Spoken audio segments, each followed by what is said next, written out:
and welcome to Get Curious with Kirsten, where we talk about the intersection of curiosity and leadership.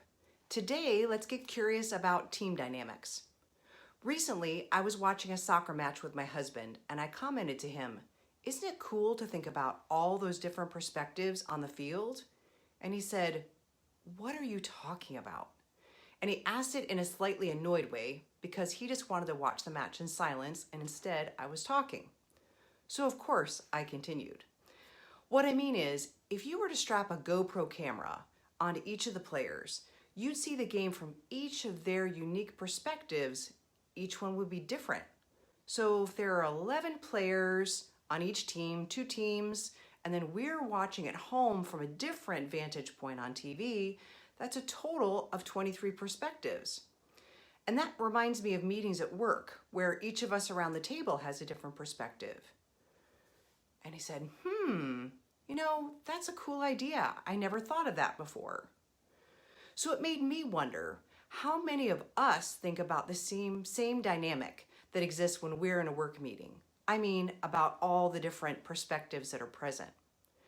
As a team leader or facilitator, it's your job to get curious about all these perspectives. Why?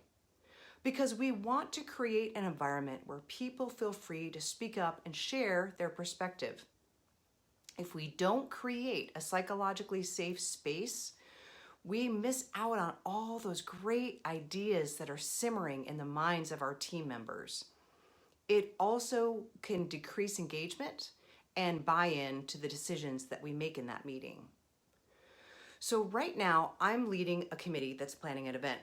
There are 7 of us on the committee, and I've got my own ideas about how we can approach this event.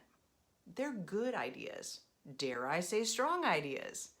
But I recognize that in my role as leader, it is not my job to push forth and inject my idea on the group. It's my role to bring forth all the ideas that the 7 people have in the room, and then collectively decide the best path to move forward. That will ensure that everyone is behind the idea and they're motivated to execute on it. Because as a leader, I can't execute by myself. We will need all hands on deck and for everyone to participate for this to be successful. Knowing that this is the case, how I prepare for meetings is very important. I want to make sure that everyone feels comfortable to share their ideas. This may include setting initial ground rules to ensure safety. It may involve creating equal airtime for each person or calling on the quieter people in the group to ask them specifically what they think. As you know, some of us are more willing to speak up than others in group settings. It's also important to actively check in with the group about where things stand and not assume that there's agreement just because there's silence.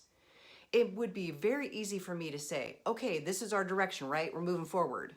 And then assume everyone's on board because no one speaks up. So we need to ask some more questions and get curious there.